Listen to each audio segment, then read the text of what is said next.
どうも、単独歩行者です。動画だとマイクがうまく音量を調整してしまうので、実際の音がいまいち伝わりませんが、パニガーレ V4S は控えめに言ってもうるさいんですよね。個人的にはいいサウンドだと思っていますが、バイクに興味のない人にとっては騒音にしか聞こえないですよね。ここで一つ疑問が出てきますが、日本車はノーマルだとかなり静かなのに、パニガーレはノーマルでも無音ですよね。車でもスーパーカーと呼ばれる車がけたたましい音を立てて走っていますが、あれは法律的に問題ないのでしょうか。結論として、パニガーレは特定の回転数で排気バルブにより音量を抑えており、2016年10月以降に型式認証を受けた車両なので、新車時の近接排気騒音規制の上限値は廃止され、測定義務のみが残っているため、規制値自体はなく問題ないようです。では、2016年10月以降に型式認証を受けた車両ではない場合、二輪車は排気音を近接排気騒音として測定し、その音量を規制しています。旧基準では排気量 250cc 以下は 96dB 以下、251cc 以上は 94dB 以下とされており、2016年10月以降の新型車は排気量にかかわらず 94dB 以下に統一されています。測定方法は排気口から 50cm の距離、地面と平行に45度の角度で行われ、この近接排気騒音が基準値を超えると道路運送車両法違反となります。先ほどからデシベルで説明しており分かりづらいかもしれませんが、参考までに言うと100デシベルは電車のガード下で電車が通過する時の音に相当すると言われています。パニガーレは排気バルブが開くと106デシベル程度の音響になるため、かなりの防音だと思います。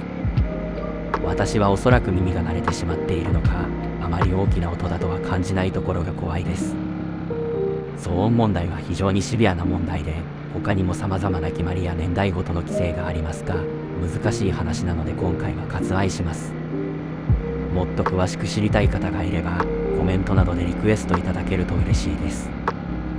乗用車の基準についても二輪車と大きくは変わりませんが、ランボルギーニやフェラーリといったスポーツカーがなぜあの爆音で車検に通るのかについて考えてみます。まず一つはパニガーレと同様に排気バルブを使って音量を抑えている点が挙げられます。最近の車ではスポーツモードにすると排気バルブが開くモデルも多いですが、騒音計測時はスポーツモードにはせずノーマルモードで測定していると考えられ、そうした方法で基準をクリアしているのだと思います。またミッドシップやリアエンジンなど車両後部にエンジンを搭載する車両は近接排気騒音の基準が 95dB 以下とされており、交換マフラーでも新車時の騒音値にプラス 5dB 以内なら適合とされるため、これらの規定が車検を通りやすくしている理由の一つだと思います。純正より少し音が大きくなっても基準内に収まるケースがあるのです。そのような事情を踏まえると、イタリア政府の圧力によって爆音なのに車検に通っているというわけではなく、各メーカーがあの手この手で基準をクリアしているだけだと言えそうです。